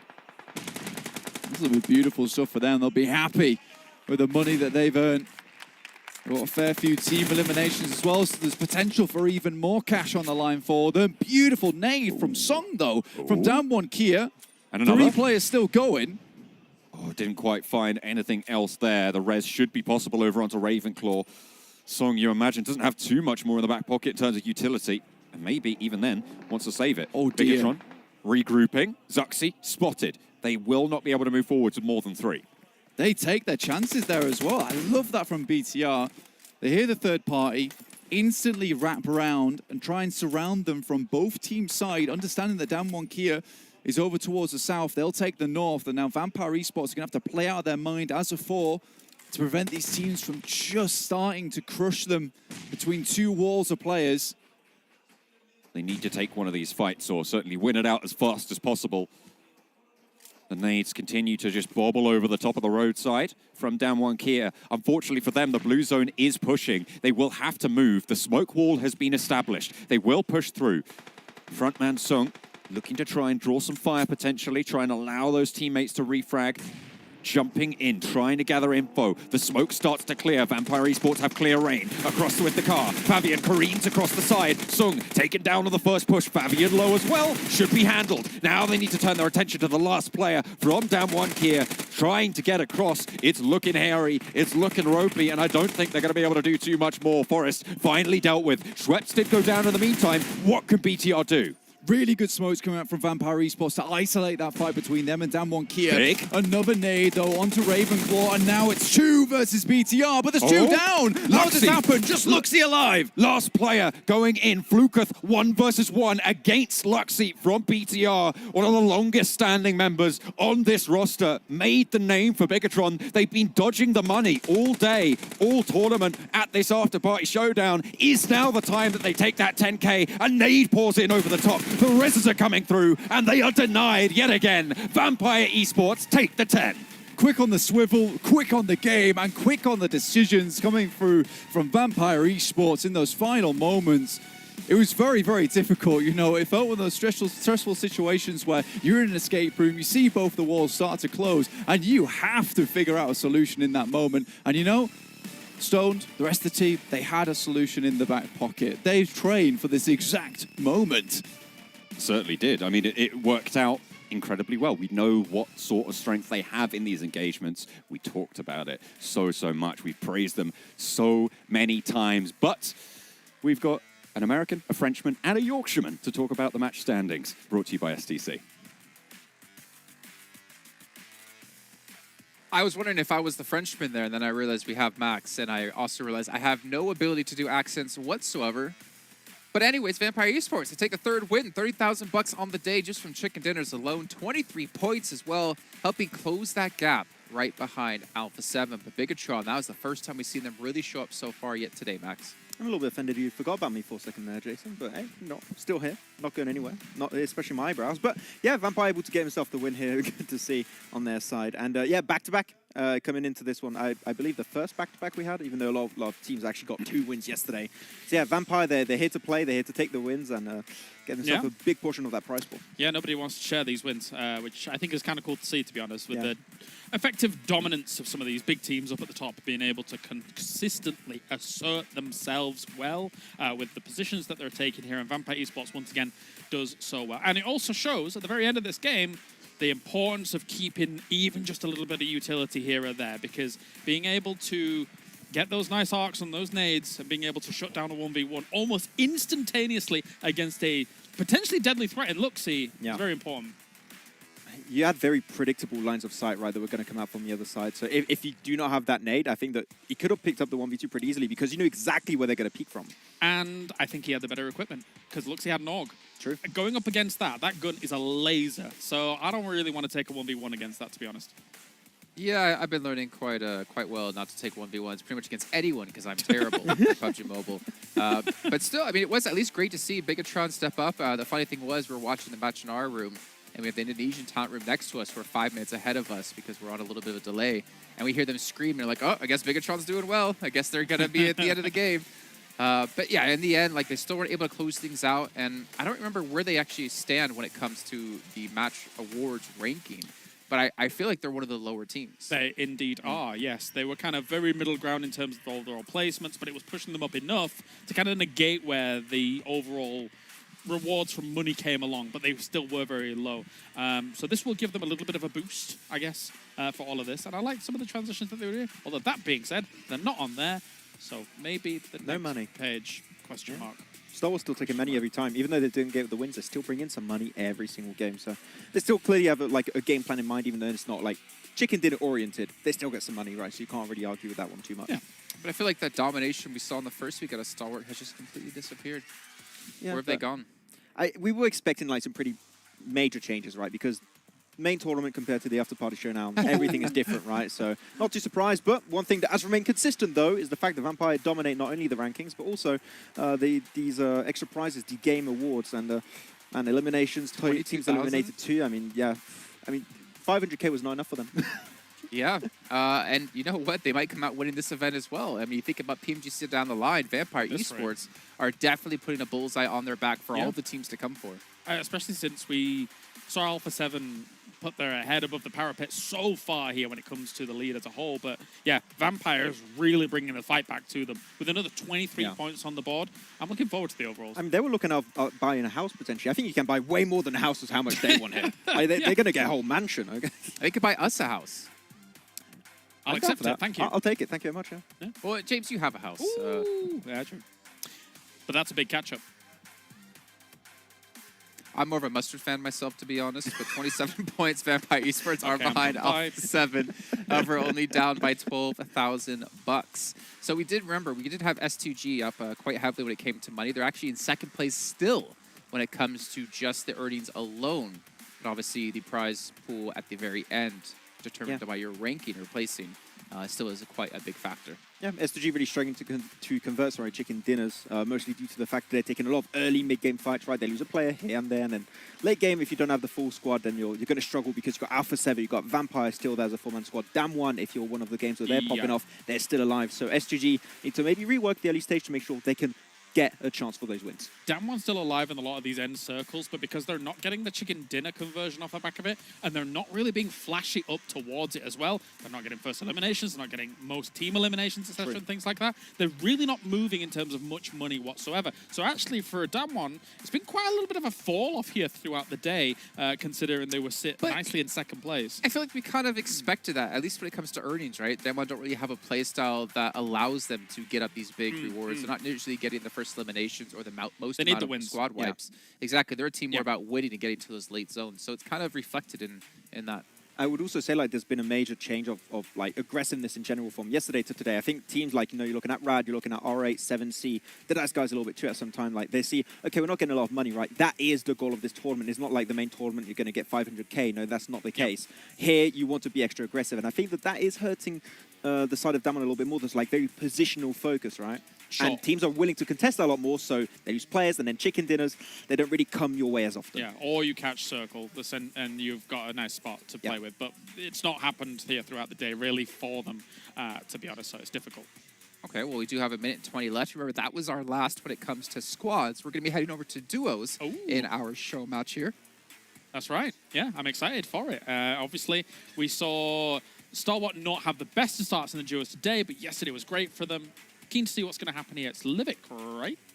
It is. It is. Thank you very much for reminding us all at home. Livik with duos would be extremely exciting, but we can't get to that until I tell you about STC, about Spotify, and of course about Razer, who are all sponsors here of PMWI, but also not just PMWI, G8, which has been an event that's been going on for 5 weeks with multiple different titles, but we know they save the best for last. And speaking of saving the best for last, that's why we got John and Blank here to bring you all the action here in our final match of the day. 2 players per team, 1 map, 1 more to play today. Thank you very much, Jason. We're going to be throwing it back to the best for last later on after this game as we do head back to the desk afterwards. So very well said. Thank you very much. What about Jason comes in here all hype, having a great time, and then you pick up with the most chillest little throw to the game, which is fair play, because we're heading over to Livik. It's duos. You want these teams and these players to be chilled out. They've got to have their wits about them. They've got to be cool, collected coming into Livik, because this is a map where you really, really do have to be on a swivel. You have to be swinging on a dime if you want to make sure that you want to live to the end and earn that dime of the match rewards for the duos. The best duo. But all we hear is Radio Livik. Radio Crabgrass. All right. I like that a lot. I thought of that. I needed to say it. I've said it now. We can move on. Well, let's kill the radio star and get right back to the video, because we're here in game. Keep your eyes peeled on this screen because you're about to watch it pop off here on Livik. Revo's out. He sent it. Look how fast this guy is in the parachute. I swear this guy's got rocket-propelled boots on at the same time, which is going to take off when he hits land. It's not quite the same as ice skates on Karakin. Doesn't help you as much, in my opinion. He's moving like Martin in the pool. I don't know if you saw Martin swim the other day. Yeah, it's like a seal. Like a seal? Yeah, cuts through the water. Nimble, agile. Yeah, he is like a motorboat. He's fast. He's speedy. No, that's 7. What, 7? Don't know what all the bubbles are behind him, but he goes quickly. He does. That is true. I feel like he's cheating somehow, but we're not sure. I do see him eating a lot of that cabbage in the hotel dinner, though, so I might be having something to do with it, but I'm not too sure. Anyway, straight back over to Livik. We get our first circle, heads down towards power plant. Already got Damwon Kia over here with that big shotgun that we have seen them use before. The DBS comes in clutch for them. I think that, they practically stuck around power plant for the majority of this time.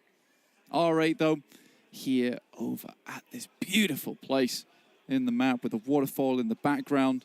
It's happy days overall, and it'll be even happier days if you participate in the PMWI Watch Together with us.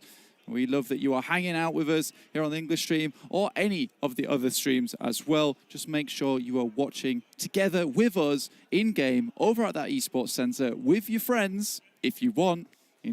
Get as many people involved as possible, and you could win some of those coveted PMWI special sets. And if you want a gun skin or an outfit, then you know what? You're in luck, because PMWI packages are on sale for a limited time. And you can also win PMWI treasure crates if you play PUBG Mobile during PMWI. That's right, and only one more day to do that, so get cracking, get a move on, get in game, grab those chicken dinners, absolutely dominate the competition, or just play and get taken down early like this. It doesn't matter, just as long as you're in the game. Powerful already down to Revo, Alpha 7 not looking to lose their top spot in either of these things, either in the duos or over on the match reward and earnings in the main tournament of the Afterparty Showdown. Bad news bears for Team Falcons. Still one player to go though, Yusuf, trucking along. Will be solo from now on in.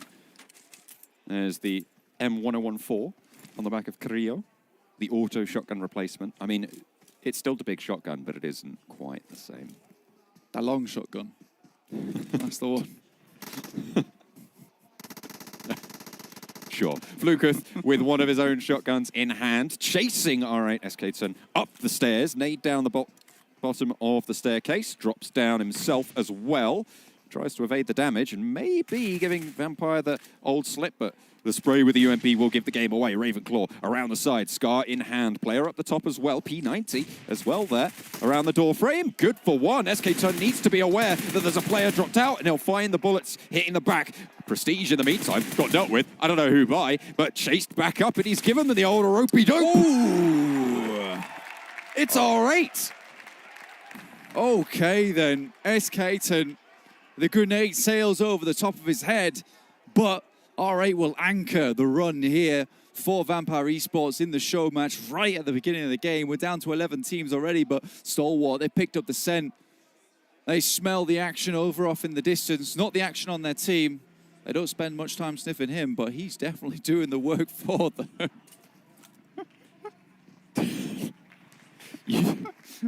What are you doing?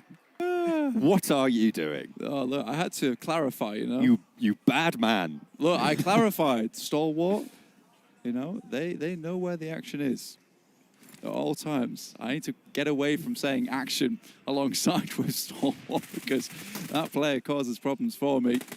Tell you what else causes problems is Escaton. I mean, this was fast. This was good movement coming through from Escaton. You love to see it. I like this push back because he'd been running around in circles the whole time. He completely caught Vampire Esports off guard, right, on that push back. It's the first time he'd done it, and at a crucial time. Yeah, I mean, he checks his fitness watch. He's done his 10,000 steps for the day. He was up and down those stairs like a shot.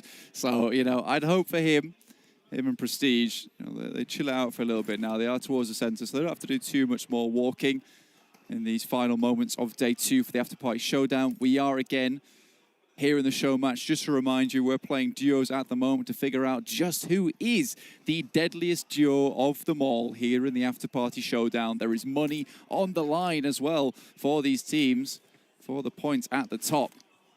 We'll figure all that out tomorrow in our final show match on day 3. We've got to get some of these thumb socks. We do. I keep feeling so jealous of all of these players when I see those thumb socks on. Yeah, man. I mean, I've got those slippy fingers. Sometimes I'll go for a spray and whoop, I'm over just looking 180 degrees behind me. It's very unfortunate. But though that does sometimes cause massive surprise to the enemy team. They're unsure whether to take shots at me or not because they're like, is this guy AFK? Do I take shots? Is this allowed? Nobody Is knows. it ethical? And then whip, I'm around like a shot, and I find the team wipe. It is my classic move when I play here on Livik. Oh no, I am just a helpless little player. That's right. You've seen me in game. I Lost him. I like to deceive the opponents. That's right. Throw them for a loop. That's for sure. And deceiving, misdirection.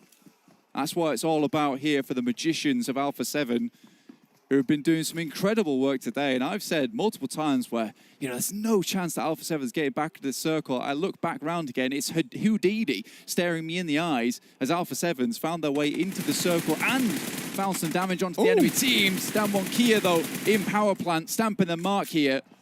I beg your pardon. Down one here, just spraying it down like it ain't no thing. Kelsey takes the knee, takes the L, not down fully just yet, but Silas quite a way away from it to regroup. Really can't be going for this wide of a split when you know there's players this close, unless you know you're going for that full engage. Silas hopping around, trying to back it up, but you've got to expect he's going solo from now on. I think for Damwon Kia here in power plant, they really do have to bring the energy from the midst of the turbines because honestly, you know, there are so many angles you can take around here. You have to full commit to this position. Silas has moved in here because he has no choice, really. He's got to hide. He's got to remain tucked away so no other teams can find him. I don't think Damwon Kia is even aware of his presence. Kelsey has gone down, though, so he is all on his lonesome. There's a Scar and a shotgun on the back. That long shotgun. Yeah, that's right. Yeah. That's right. That's right, man. That's right. Good in these close range engagements. I mean, you're looking at level 3 helmet, level 3 vest, so still a force to be reckoned with is our Silas here. We've seen him do so much work in general, S2G. Still a long way to go, though. Still with 11 teams in it. Vampire Esports, the only team to take both the L's so far, going down to R8. I mean, Silas, you know, a veteran on a lot of these Turkish teams going way back towards Class Digital Athletics and even before that as well. And even there, he was popping off all the time. It's nice to see him finding some good success here on S2G. And he's surrounded by pretty damn good teammates actually as well. So that is, it's very fun for me to watch. And check back in with players that maybe I don't commentate all the time. BTR, on the other hand, you know, we definitely have a very, very fond relationship with this team, considering, you know, they were around right when we started. You're not Santa. What are you doing, Joker? Yeah, that's not okay. And I don't think you're going to be gifting anything out other than a nade in the mouth, which no one wants. And honestly, look, it's not okay to be in that chimney because I'm pretty sure you're now stuck. I've decided it. Well, you're certainly not allowed to get out of there. It's been decreed. And even if he is Santa, he hasn't given me any presents. Exactly. So what's going on? Maybe sort it out. Maybe that's why he's a Joker, you know? He comes in with a jest, says he's Santa, rips off the outfit, he's wearing a jester outfit underneath. You get a bag of coals, you go on your way. But Deadeye's guys, they want a few more points, honestly, here in the duos. I've been actually quite impressed with Deadeye's guys. I think Chari's had some good moments, and you know it's nice to see On Top coming through into Deadeye's guys. Has done some fantastic work over in the South Asia region. Seems like 7C and Rada having quite a few clashes, quite a few conflicts in these last couple of matches, and that will continue as Scout takes down a player for himself, bags the point, pops it into the bank. Everyone was not happy with Scout, other than everyone at home, including us. Everyone disliked this. About that scouting play. Insane shots, though. You know, he made it happen. Took Stalwart completely by surprise. Maybe looking to do similar here, but it's Alpha 7 with the ghillie suit in the grass. Ooh. That's going to be one sneaky fellow. Oh, I don't think long's going to last too long here. Last player for Stalwart. Ooh. Bang, bang. He's out of it. Out of the park. Nigma Galaxy picking up the point. 2 eliminations for Nigma Galaxy. Hamodi and Lord will keep on going. Stalwart, not so lucky. Picks up the loot there instantly. That's a John type of play. What the hell, man? Slurping up the loot. Can't believe you do this to Not me. letting anyone else get involved. Look, I really need a 3x. That is fair play, honestly. Dude, you just don't understand. 3 limbs here, though, for R8. Really, really well done. You know, they're still going. They've got a slight split going on at the moment. Just looking out towards their south. Now they're going to have to start to pay some attention up towards this northwest side. BTR will also have to move. Damwon Kia, they've not moved a muscle. Looking at their fitness watch, on the other hand, there are 0 steps. So, I mean, maybe they need to get a move on, just a touch. But honestly, for them, sitting here all day long works out. Certainly would, but how else are you going to burn off the chicken dinner, you know? Maybe they don't have to. You just enjoy that chicken dinner. That is true. I mean, I've got the metabolism that I've had for so far my whole life. Yeah, it's still going quite well for me. You have a metabolism of a raging furnace. I'm not sure. Like, good. The food goes in, and then it disappears. So I don't know how you make that happen for me. It's fueling this giga brain of mine. Fueling the giga brain. I will agree with that. That is fair play. I don't have the same luxuries, unfortunately, but I do enjoy myself a nice chicken dinner from time to time. Silas, though, drops around the side. The long shotgun working out fantastically. There is another big gun over that side for BTR, but Silas immediately disengage. Pulls it back, pops the nade. Luxy not going to be able to get teammate back up, and low HP there. You have to wonder, does he have the meds? Okay, yep, did manage to get that first aid off. M to 4-9 back in hand. Instead, pops the nade in. Might be good if Silas stays where he is. It's one long barrel against the next. See who comes out on top.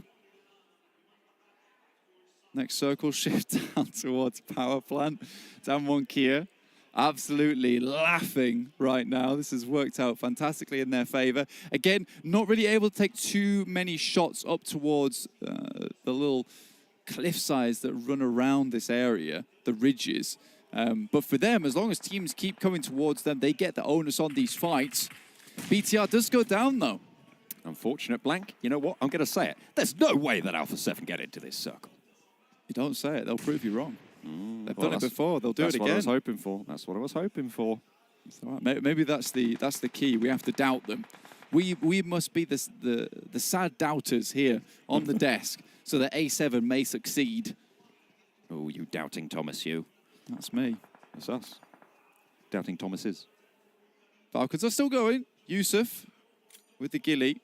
Pretty good loadout as well. Unfortunately, just the adrenaline and the first aid. Molotov to his side. Just chilling. Doesn't even move.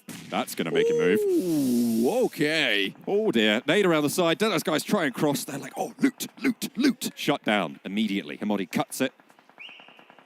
A little bit short. Joker is out of the chimney into the frying pan. Which is not something you get to say very often. Alpha 7, though, dropping the smokes, trying to make their way across the road. Start to make the long run. Carrillo moves across. Joker might have seen him here. It is Enigma Galaxy out inside the blue. Oh. Carrillo drops some heavy shots towards him. Oh. Does make it in. Those guys finally going down outside the zone. Hamodi still alive. Alpha 7 are there. They have had a little bit of a truck from the blue. Hamodi with a broadside at the back if Silas wants to peek it. But no, it's Damwon Gaming. The arbiters of power plant. Damwon Kia, though, will now have to start making a move here. Pull on the trainers. Start to walk just a little bit. Alpha 7. There's no way they make it. There's no way they make it. In fact, they're in a pretty good spot to make it. They will start to have to make the wrap, but it's SK Tom with a dinner plate, ready to serve up some fresh, hot eliminations over towards A7, if they can make their way round. Revo, the M4, though, very good for long-range sprays. SK Tom drops to the deck. Will go prone.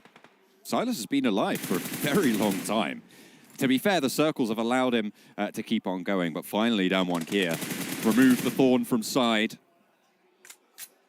And we'll keep it on going. Revo peeks out. SK Tom wants those shots. Immediately takes the drop, but Revo knocked out in the open, crawls across in cover. Carrillo is looking for the res, but in goes Prestige. They don't want to allow Alpha 7 to get in any further. The shotgun in hand, the res not there. Molotov around the side to potentially stop that push. Over the top, it will stop. And over the high ground, Carrillo tries to send it. Low HP, needs to find a knock. Prestige is low, but it will be enough. R8 stay in it, and it's 2 versus 2 now, Blank. The amount of stims in this man's body as well just kept him running for that last moment. Basically, the heart beating on adrenaline alone. Prestige, though, starts to move up, has hit himself with that first aid kit, but now Damwon Kia. They've been very leisurely, and they're looking for a leisurely win, too. Both M4s here. SK Ton still with the DP. All right, looking to finish strong here on this map.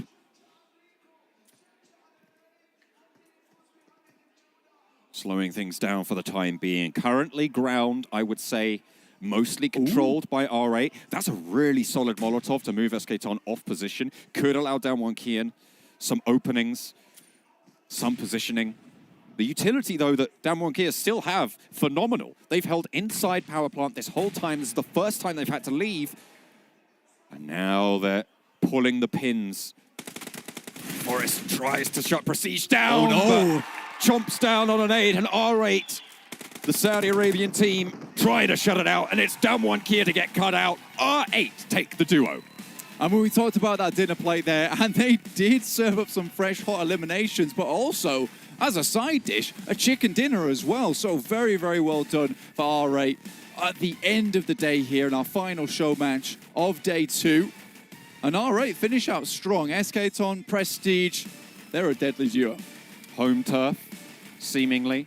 Great for R8 in these duo matches. We'll see what that does to their standings as well. I mean, as you say, what a way to end the day for them. Hopefully carry that over to tomorrow, earn a little bit more money, potentially, in the main Afterparty Showdown. I mean, they've only got a little bit of time. One more show match to try and bump up those rankings. And we'll see who's at the top when we head to the desk very, very shortly here. Yeah, we are going pretty quickly over to the desk with the match rankings, sponsored by STC. Speaking of heading to the desk, look who's here. It is the desk. Jason Kaplan, Maxman, and Kalaris to break this one down. Vampire Esports, that's not right. This one's right. R8 Esports for the team that took the chicken dinner. 18 points for themselves to potentially climb up the leaderboard and get one step closer towards the, what was it, stalwart. Actually was in first before earlier on. Kia, though, again, hasn't really shown too much today. Unfortunately, Alpha 7 trying to get momentum from their matches today. Oh, no, not a bad game, and great to see R8 have a great start, or great finish. And very important for the duos, right, to be consistently on the top, because the $15,000 are spread only towards top 4, right, if I'm not mistaken. So you want to be in those top positions consistently, which R8 has not been able to do so far, but they gave themselves a win. So if they can replicate that tomorrow, they might be able to just barely push themselves in the top 4. Yeah, potentially. I felt like for today, where was R8, man? Like, wishy-washy. We've really not seen too much of them, but this is a great little step up for them in the duos. Kia as well, getting themselves yet another top finish. They're just so adept at being able to wiggle their way on through and find themselves a good old spot. That was a very good spot, yeah. Yeah. I mean, it's so good that they just got naded in it, but yeah, it's pretty decent. I still do wonder, though, Kia, we haven't really seen them rise up to the ranks that we've seen in PMGC, that we saw in week 1. But again, there still is one day to go, still a lot of money to win for all these teams out there. And Team Falcons, unfortunately, 1 point coming through for them after getting 2 chicken dinners on the day. At the same time, the question is, Vampire, not even on the top 8. They won 3 chicken dinners. Maybe they're just tired. Maybe they're like, I'm tired of winning. We'll let someone else do it. It's fine. I think they're allowed to have like a little bit of a breathe on. It's the duos, right? I think that is definitely not their main focus. Their focus is getting the big bucks and the big games and the show in the Afterparty Showdown. So yeah, I'll give it to them. It's allowed. Permitted. Yeah. And of all the games that we had, once again, I mean, we're seeing a lot of hardships throughout the past couple of days, but this one was, we're going east, we're going west, we're going east. It was really rough to try and accommodate to the moving around for this one, but, you know, R8 playing it nicely. I think one of the most important moments for them really was kind of holding out Alpha 7 from the north, because if they don't hold that position, hold them out for that period of time, then they potentially get sandwiched by Alpha 7 as well as Dam 1, and that's a death sentence. And as a point made earlier, right, it's very important to hold on to that utility until the very end. Yeah. That utility made it so much easier for R8 to not having to take the conflict versus Dam 1. If so, Dam 1, we know how good they can be in those closing moments. It could have been going a little bit all over the place. So holding on to utility, it seems like teams are learning that a little bit as we go on. Maybe this is some pressure off of R8's shoulders, considering they haven't had the greatest performance so far in the Afterparty Showdown. They're playing in front of a home crowd. We got to hear the cheers as well. Yeah, Maybe this is what they need to unlock themselves and unleash themselves into tomorrow. I mean, this is the thing, right? When you saw them as they got the win there, didn't look super excited about the whole notion, right? I think that they realized that today's not been the easiest of days for them. Getting a win under your belt here is great. You will be able to bump up, but yeah, beyond that. Difficult. Let's go here for our winners of the day. Sertani with Vampire Esports. Where we are joined by Sertani from Vampire Esports, the coach, no less. Now, Sertani, I have to say, 3 chicken dinners, 38 eliminations today. What an incredible performance by your team. I wanted to ask you, the talk of the town backstage has been match rewards. What match rewards have you been focusing on for these past 2 days? I think for second weeks, we just focus for playing for fun first. Also, we can make the good team around the world just like the first week. So I think this is just like the biggest scream for us. And also, we just only focus on the chicken dinner because we can gain a lot more than the other one, you know. Yeah, just like that.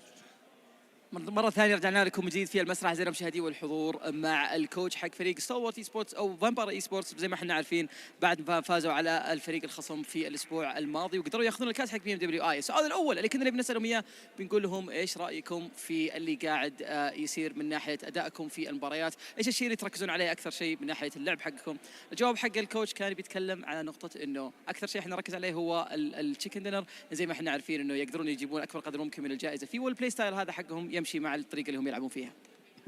Well, you won last week's main tournament, and you are now currently sitting in second place going into the final day of the Afterparty Showdown. So I just wanted to know, did you prepare a lot in all of the new maps between week 1 and week 2? Or is your confidence in your team just so good that they're playing this consistent? About the map plays, the Desolate Erangel and Miramar and the Sanhok that we played before. So okay, that's map really familiar for us. But also the Vikendi, Karakin, or just another map, they are not have a time to scrim or practice much. But I think it's about the experience of the player before they play on the ranked game. Just before they came here, they just like playing for fun, finding some bad position, and just skill, just like that.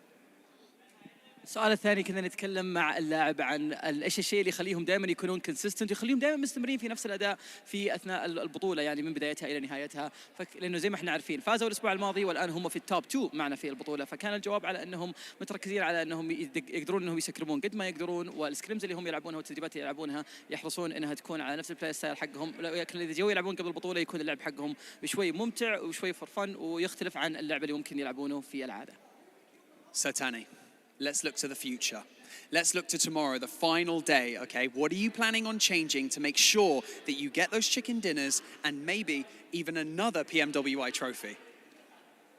For tomorrow, we just focus on playing on the same timing like this. Because for now, I think the player confidence and the momentum just came to us. You just see the circle just come to us today. So I think tomorrow we just focus on what we have to play, the confidential, aggressive style, just like that we do before. And also we want to win the second week again. Thank you. زي ما احنا عارفين غدا ان شاء الله بيكون هو اخر يوم معنا في بطوله الافتر بارتي شو داون حبينا نسال الكوتش انه ايش الشيء اللي انتم بتستمرون تسوونه عشان تقدرون تضمنون انكم تفوزون في البطوله. الجواب كان بكل بساطه انه احنا الان عندنا مومنتوم مره عالي وبنفس الوقت الثقه اللي موجوده عندنا جدا عاليه فودنا اننا نستمر على نفس الطريقه عشان نقدر انه في نهايه الاسبوع هذا ايضا انه يكون هذا الثاني تروفي نقدر ناخذه من بطوله PMWI. Satani, congratulations to you and your team for a very successful day too. We wish you all the best of luck going into the final day of the PMWI, but also the After-Party Showdown. Please, everyone in the Gamers8 arena, give it up one more time for Vampire Esports. Thank you.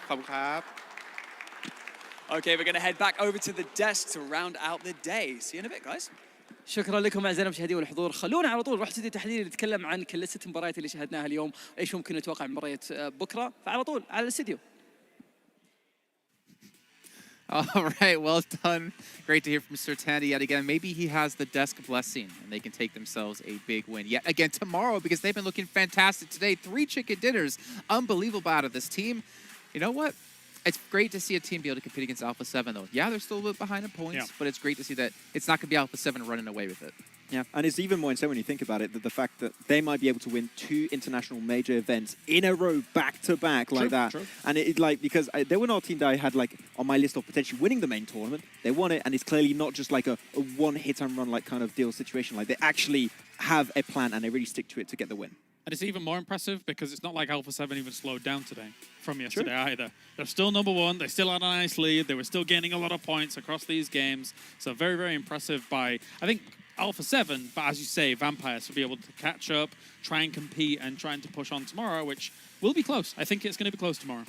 Yeah, and I hope it too be. I mean, we've been talking a lot about Vampire, we're talking a lot about Alpha 7, but Team Falcons as well.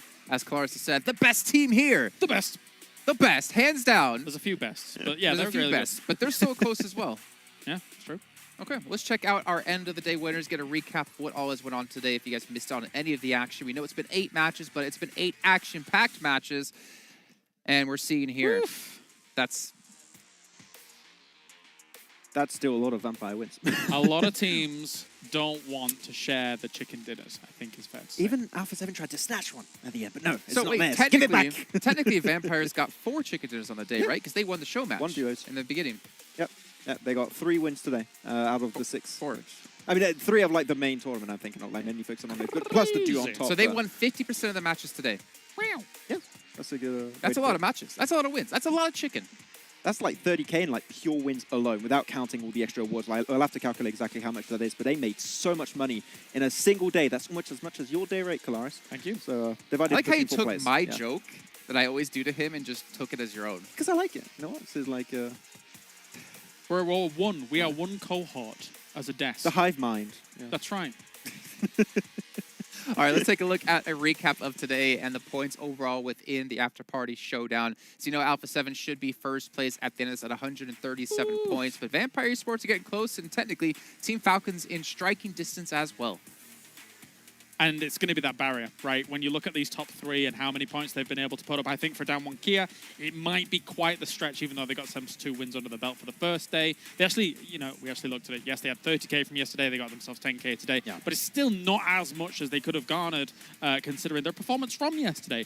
So I think our eyes firmly fixed on that top three tomorrow to see who takes it all, question mark, even though there's a lot of distribution. Yeah. It's cool to see that this...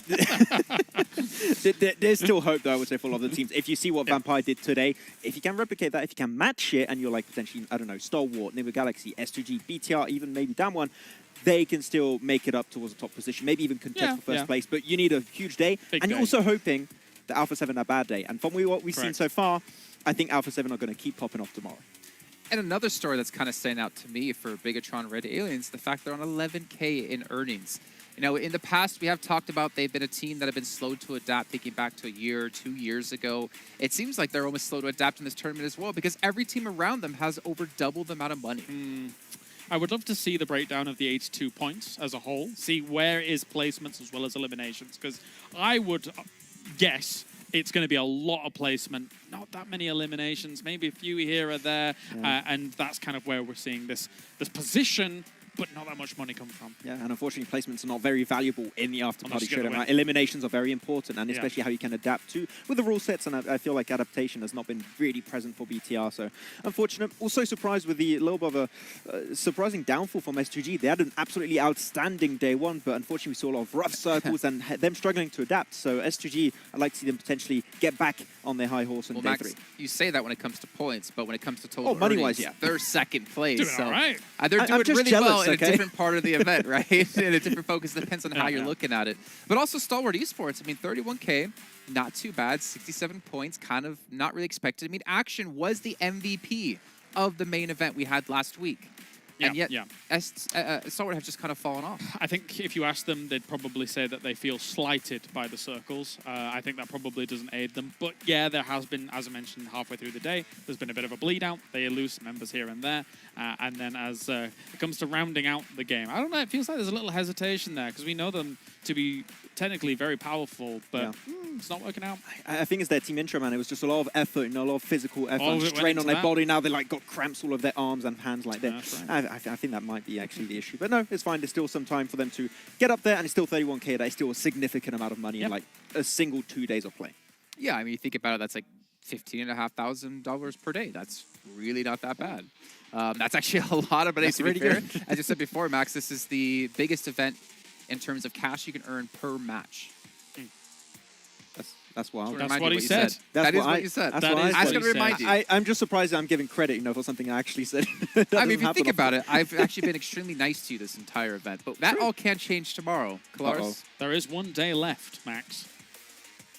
And that 1 day will be coming up tomorrow at the exact same time. But before we do go, I want to give a shout out here to MasterCard and Saudi Investment Bank for being sponsors of GA and PMWI. Remember, this event has been going on for over 5 weeks across multiple different titles, but saving the best for last with PUBG Mobile.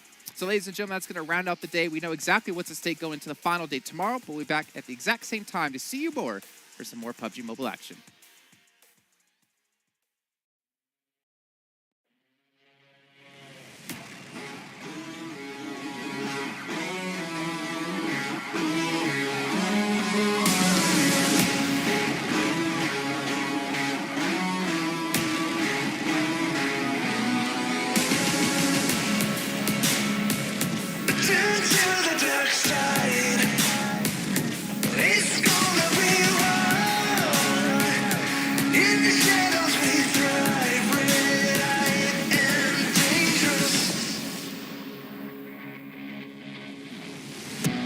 Find the heart of a dragon. Got gasoline in my gut. Get in my way, you'll regret it. Red devil blood runs through my veins.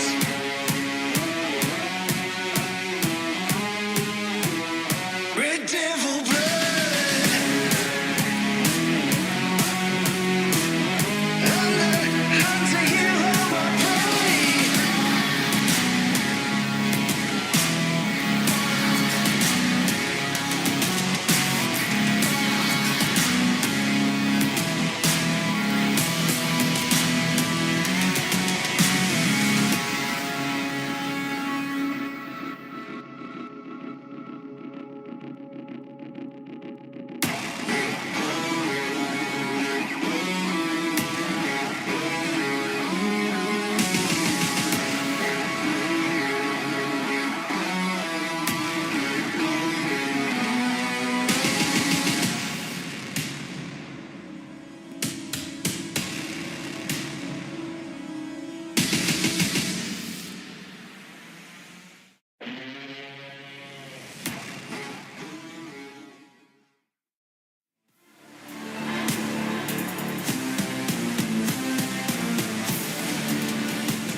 push the levels up, take them to the way beyond. All endeavors never settle when the play is on.